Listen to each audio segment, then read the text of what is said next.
Hello दोस्तों, मैं विक्सा sir. वर्तमान समय में हर क्षेत्र में कंपटीशन बढ़ रहा है।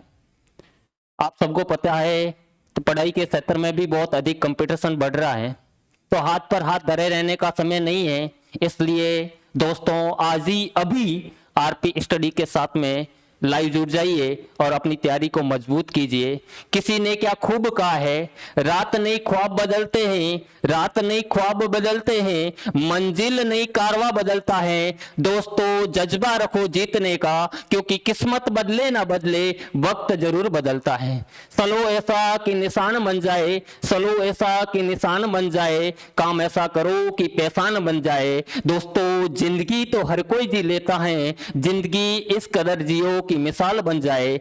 यदि सूरज जैसा बनना है तो सूरज जैसा जलना पड़ता है, यदि सूरज जैसा बनना है तो सूरज जैसा जलना पड़ता है। यदि नदियों के समान आदर पाना है तो पर्वत छोड़ निकलना पड़ता है। हम किसान के बेटे हैं, हम किसान के बेटे हैं, हम क्यों जाने राह सरल होगी। अरे वक्त लगेगा लेकिन संघर्ष जरूर सफल होगा। तो आप सभी को आरपी स्टडी में हार्दिक अभिनंदन, मोस्ट वेलकम है। आज हम जनरल साइंस की एक बेसिक टॉपिक है जिसका नाम है सेल्स। तो उस सेल्स के बारे में डिस्कस करेंगे। सेल्स माने कोशिका, सेल्स माने कोशिका। इस कोशिका के बारे में हम स्टडी करेंगे, तो आप सभी इसके बारे में परिचित होंगे। आप सभी को पता है, अपने शरीर की सबसे छोटी इकाई कोशिका है। हमारे शरीर की सबसे छोटी इकाई क्या है बेटा? कोशिका है। कोशिका को हमारे शरीर की संरचनात्मक एवं क्रियात्मक इकाई कहा जाता है, क्योंकि आप सभी को पता है व्हाट मीन्स ऑफ सेल्स। तो cell is called is a structural unit of our body, cell is called is a functional unit of our body, and cell is called is a reproductive unit of our body, because the many cell are combined in formation tissue, and many tissue are combined and formation is the organ. Suppose that hand, nose, eyes, head, foot, etc, etc, and then many organ are combined and formation is organ system. Suppose that digestive system, respiration system, blood circulation system, and then many organ system are combined and formation is our body. So that cell is called is the structural, functional and reproductive unit of our body. So हम कह सकते हैं कि कोशिका हमारे शरीर की क्या है? कोशिका हमारे शरीर की संरचनात्मक एवं क्रियात्मक इकाई है। कोशिका हमारे शरीर की क्या है? संरचनात्मक एवं क्रियात्मक इकाई है। हमारे शरीर की क्या है बेटा? हमारे शरीर की संरचनात्मक एवं क्रियात्मक इकाई है। हमारे शरीर की संरचनात्मक एवं क्रियात्मक इकाई है।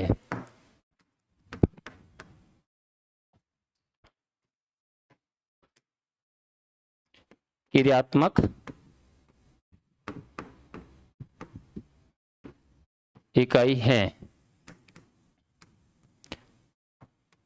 अब मैं आपको बात बताऊं कि इस कोशिका की खोज कब व किसने की थी। तो कोशिका की खोज सर्वप्रथम, कोशिका की खोज सर्वप्रथम, कोशिका की खोज सर्वप्रथम की थी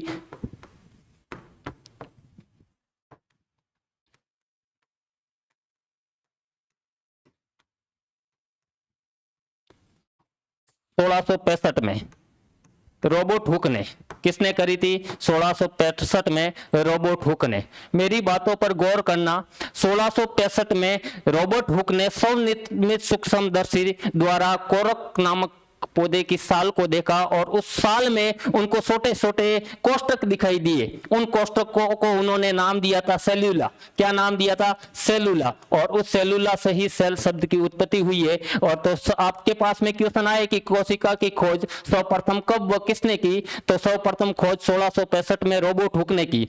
और जो रोबोट हुक ने कोशिका की खोज की थी वो मृत कोशिका थी। कैसी थी? मृत कोशिका थी। तो यदि आपके पास में एक दूसरा क्वेश्चन आए कि जीवित कोशिका की खोज कब व किसने की थी, तो वो आपको उसका आंसर अलग हो जाएगा। आपके पास में यदि क्वेश्चन आए कोशिका की खोज सर्वप्रथम कब व किसने की, तो आप कह सकते हो सन 1665 में रोबोट हुक ने की। और रोबोट हुक ने जो कोशिका की खोज की थी वो मृत कोशिका थी।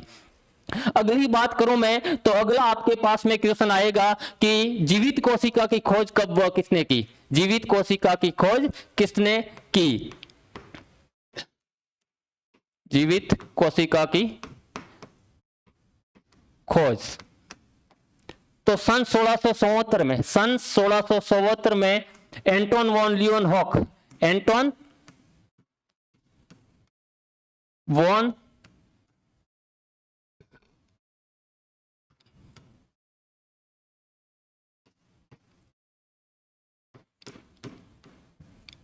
हॉक ने, यदि आपके पास में क्वेश्चन आए कि जीवित कोशिका की खोज कब वो किसने की, तो सन 1674 में एंटोन वॉन लियोनहॉक ने जीवित कोशिका की खोज है वो की थी। हमने क्या पढ़ा, कोशिका हमारे शरीर की सबसे छोटी इकाई है, क्योंकि कोशिका से हमारे शरीर का निर्माण हुआ है, क्योंकि कोशिका मिलकर उत्तक का निर्माण करते हैं, उत्तक मिलकर अंग का निर्माण करते हैं, और अंग मिलकर अंग तंत्र का निर्माण करते हैं, और अंग तंत्र मिलकर हमारे शरीर का निर्माण करते हैं। इसलिए हम शरीर की संरचनात्मक एवं क्रियात्मक इकाई कोशिका को कहते हैं।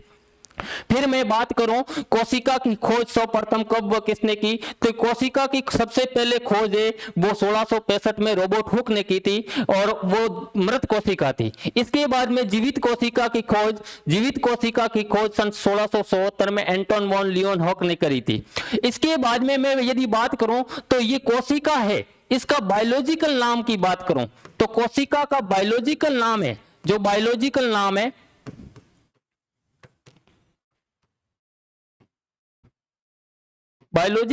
है वो साइटो है। क्या है? साइटो है। इसलिए कोशिका का जो अध्ययन है, वो हम किस शाखा के अंतर्गत करते हैं, वो साइटोलॉजी में करते हैं। साइटो माने कोशिका और लॉजी माने अध्ययन करना। तो हम कोशिका का अध्ययन जिस शाखा के अंतर्गत करते हैं उसको क्या कहते हैं? साइटोलॉजी। क्या कहते हैं? साइटोलॉजी। ये बात आपको याद रखना है। इसके बाद में आपके पास में एक क्वेश्चन आएगा कि उत्कों का अध्ययन किस शाखा के अंतर्गत करते हैं? जो उत्कों का अध्ययन है वो हिस्टोलॉजी के अंतर्गत करते हैं। किसके अंतर्गत करते हैं? हिस्टोलॉजी के अंतर्गत। ये बात आपको याद रखनी। कोशिका का बायोलॉजिकल नाम है वो साइटो है, इसका अध्ययन किस शाखा के अंतर्गत करते हैं? साइटोलॉजी के अंतर्गत। और उत्कों का अध्ययन है वो हिस्टोलॉजी के अंतर्गत करते हैं। और एक बात आपको और याद रखनी है कि उत्कों का टूटना क्या कहलाता है? जब उत्तक टूटने लगते हैं, जब ब्रेक होते हैं, टिश्यू ब्रेक होते हैं, तो उस प्रोसेस को क्या कहते हैं? तो उत्कों का टूटना निक्रोसिस कहलाता है। क्या कहलाता है? निक्रोसिस कहलाता है। ये बात भी आपको याद रखना है। उत्कों का टूटना क्या कहलाता है? निक्रोसिस कहलाता है। इस बात को भी आपको नोट करना है कि जब उत्तक टिश्यू है वो ब्रेक होने लगते हैं, उस प्रोसेस को हम निक्रोसिस कह सकते हैं। ये बात आपको रिमेंबर रखनी है। कंप्यूटर एग्जाम में हर बार ये क्वेश्चन पूछे जा सकते हैं। आगे बात करूं मैं सॉरी, इसके बाद में मैं बात करूं तो सबसे छोटी कोशिका कौन सी है? सबसे छोटी कोशिका है वो कौन सी है? सबसे छोटी कोशिका है वो माइकोप्लाज्मा है। कौन सी है? माइकोप्लाज्मा। सबसे छोटी कोशिका है कौन सी है? माइकोप्लाज्मा है, जिसको हम पीपीएलओ भी कह सकते हैं। यानी आपको एक क्वेश्चन पूछा जाए कि सबसे छोटी कोशिका कौन सी है, तो आप कह सकते हैं माइकोप्लाज्मा, और जिसको हम पीपीएलओ भी कह सकते हैं। प्लूरो न्यूमोनिया लाइक ऑर्गेनिज्म है जो सबसे छोटी कोशिका है। और यदि पूछे आपको कि सबसे बड़ी कोशिका कौन सी है, सबसे बड़ी कोशिका, तो सबसे बड़ी कोशिका है वो है शुतुरमुर्ग का अंडा। कौन सी है बेटा? शुतुरमुर्ग का अंडा।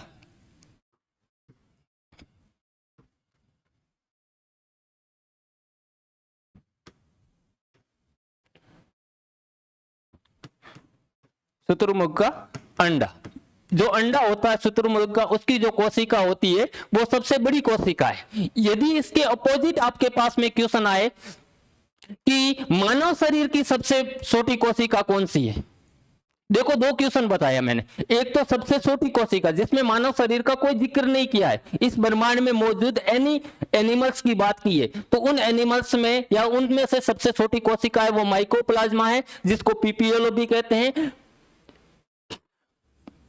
प्लूरो न्यूमोनिया लाइक ऑर्गेनिज्म, और सबसे बड़ी कोशिका है वो शुतुरमुर्ग के अंडे की है। यदि मानव शरीर की बात करूं तो मानव शरीर की सबसे छोटी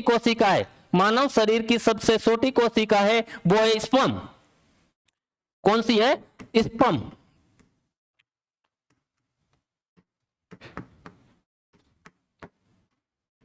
स्पर्म यानी इसको हिंदी में कहूं तो शुक्राणु। मानव शरीर की सबसे छोटी कोशिका कौन सी है? शुक्राणु। इसके बारे में मैं बाद में जब रिप्रोडक्टिव वाला जो पार्ट्स पढ़ाऊंगा, टॉपिक पढ़ाऊंगा, उसके बारे में, इसके बारे में डिटेल से जानकारी वो आपके पास में अवेलेबल करवाऊंगा। और इसके अपोजिट यदि पूछे मानव शरीर की सबसे बड़ी कोशिका, मानव शरीर की सबसे बड़ी कोशिका,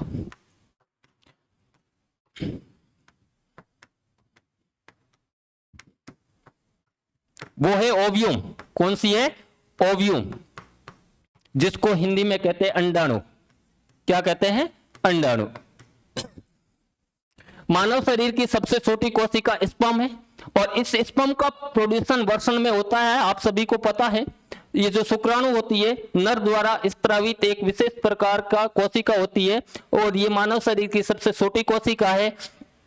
मानव शरीर की सबसे बड़ी कोशिका है वो ओव्यूम अंडाणु है, जो मादा शरीर से प्रति माह एक विकसित अंडाणु का निर्मोशन होता है और वह एक मानव शरीर की सबसे बड़ी कोशिका है। इसके बाद मैं आपको बताऊं तो कोशिका के बारे में, मानव शरीर की सबसे लंबी कोशिका। अब देखो सर, आपने दो बात बताई, पहले भी आपने बताया कि मानव शरीर की सबसे बड़ी कोशिका ओव्यूम है और अब आप बता रहे हो मानव शरीर की सबसे लंबी कोशिका। तो सर बड़ी और लंबी में क्या डिफरेंस है? तो आप सभी को पता है दिल्ली का लाल किला बड़ा है और कुतुब मीनार बहुत लंबा है। डिफरेंस आपको पता लग गया होगा, मेरी बातों पर गौर से सुनना। दिल्ली का लाल किला बड़ा है और कुतुब मीनार लंबा है, तो डिफरेंस है। तो उसी प्रकार मैंने बात बताई, मानव शरीर की सबसे बड़ी कोशिका है वो ओव्यूम यानी अंडाणु है और मानव शरीर की सबसे बड़ी कोशिका, मानव शरीर की सबसे लंबी कोशिका, सबसे लंबी कोशिका न्यूरॉन से, सबसे लंबी कोशिका लंबी कोशिका कौन सी है? न्यूरॉन्स। न्यूरॉन्स। इसके बाद में आपको एक और बात बताऊं, विभाजन रहित, अर्थात उन कोशिकाओं में सेल डिवीजन नहीं होता है। विभाजन रहित कोशिका, विभाजन रहित कोशिका कौन सी है? तो विभाजन रहित कोशिका का मतलब यह हुआ कि वो कोशिका जिसमें सेल डिवीजन नहीं होता है। तो विभाजित रहित कोशिका कौन सी है? वो है न्यूरॉन्स। न्यूरॉन्स में विभाजन नहीं होता है, सेल डिवीजन नहीं होता है। इसके बाद में सर सबसे अधिक सेल डिवीजन किसमें होता है? सबसे अधिक सेल डिवीजन है वो लीवर। सबसे अधिक कोशिका विभाजन किसमें होता है बेटा? विभाजन, सबसे अधिक कोशिका विभाजन होता है यकृत यानी लीवर में। इसके बाद में मैं एक बात और बताऊं, सर आपने कहा कि ये जो विभाजन रहित कोशिका न्यूरॉन्स होती है, तो सर आज से पहले हमें पढ़ाया गया था कि मानव मस्तिष्क में बहुत सारे न्यूरॉन्स पाए जाते हैं। आप सभी को पता हो तो इन न्यूरॉन्स में मेसोसोम उपस्थित नहीं होते, जिसके कारण क्या होता है, इसमें सेल डिवीजन की प्रोसेस बहुत ही कम होती है, सेल डिवीजन नहीं करते। और सेल डिवीजन नहीं करने के कारण एक आपने बीमारी का नाम सुना होगा, कैंसर।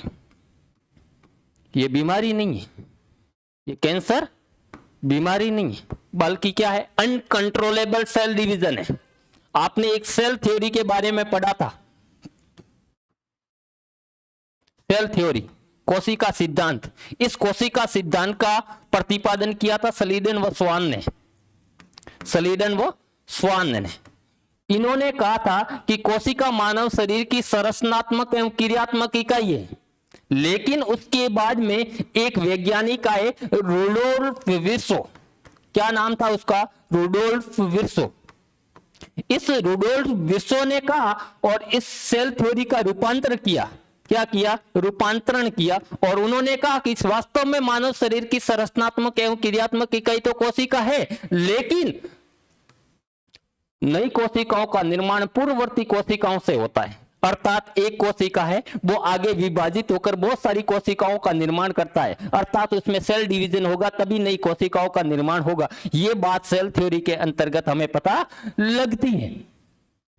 लेकिन इसके बाद में मैंने एक यहां पर वर्ड लिखा कैंसर। कैंसर क्या है? Uncontrollable cell division in part of body.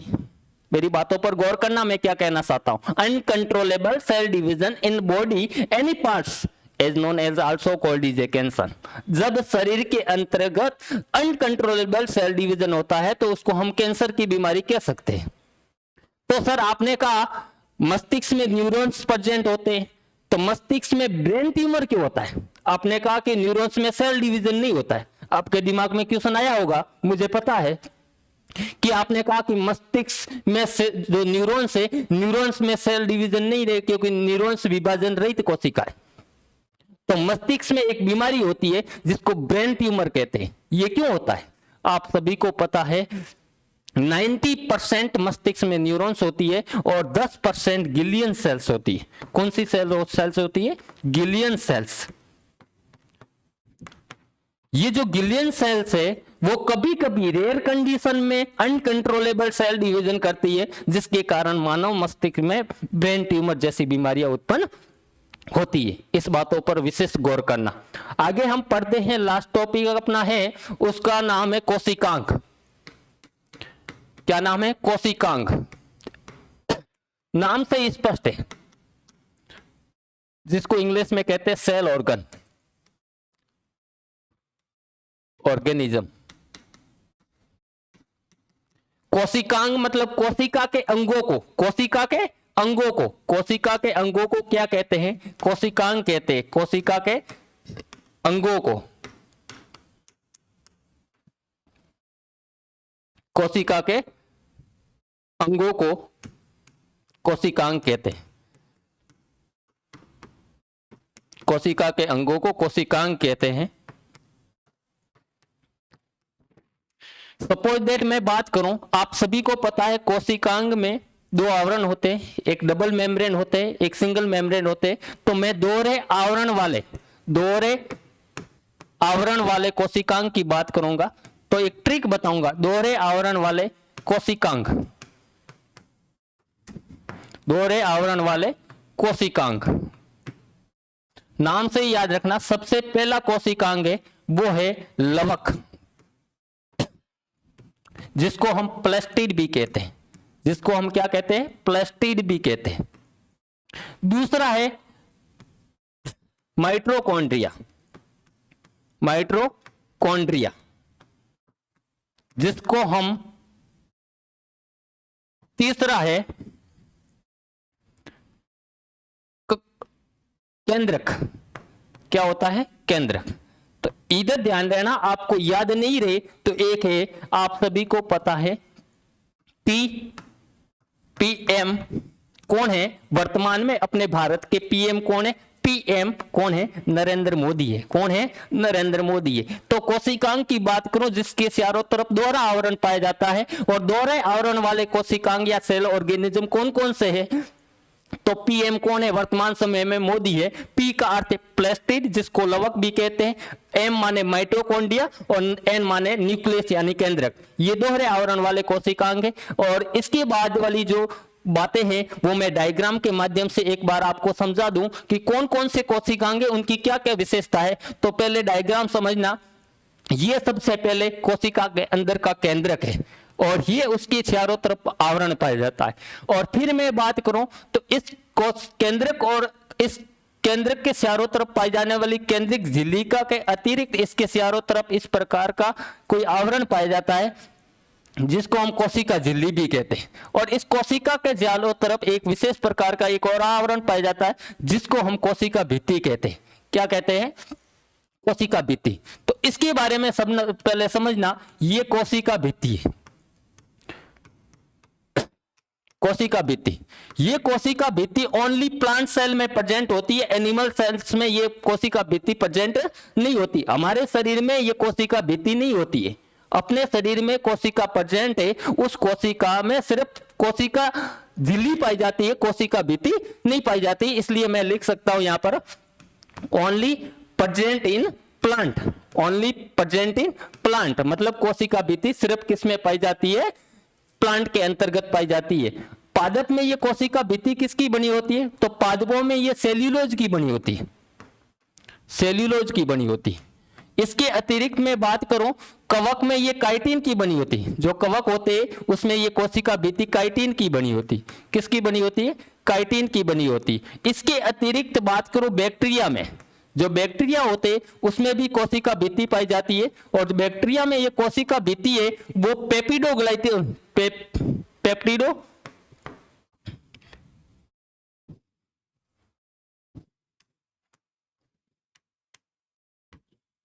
पेप्टिडोग्लाइकॉन की बनी होती है, किसकी बनी होती है, पेप्टिडोग्लाइकॉन की बनी होती है।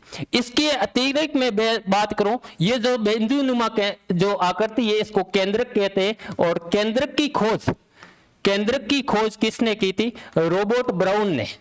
केंद्रक की खोज रॉबर्ट ब्राउन ने की थी, रॉबर्ट ब्राउन ने की थी। तो सर इस कोशिका भित्ति की खोज किसने की, ये भी आपके पास में दिमाग में क्वेश्चन आया होगा। तो इसकी खोज, कोशिका की खोज रॉबर्ट हुक ने की थी, तो कोशिका भित्ति की खोज भी रॉबर्ट हुक ने की थी। कोशिका भित्ति की भी खोज किसने की थी, रॉबर्ट हुक ने की थी, रॉबर्ट हुक ने की थी। ये दो बातें होगी। इस केंद्रक के अंदर एक और संरचना पाई जाती है जिसको कहते हैं केंद्रिका। क्या कहते हैं, केंद्रिका। और इस केंद्रिका का खोज की थी फोंटाना ने। किसने की थी, फोंटाना ने। आप सभी को पता है घर के अंदर फोन पड़ा रहता है तो आप कहते हैं फोन उठाना, क्या कहते हो, फोन उठाना। तो उसी प्रकार केंद्रक के अंदर केंद्रिका है तो उसको क्या कहते हैं, फोन उठाना। तो फोंटाना क्या नाम हो गया उस वैज्ञानिक का नाम, केंद्रिका की खोज है वो फोंटाना नामक वैज्ञानिक ने की थी।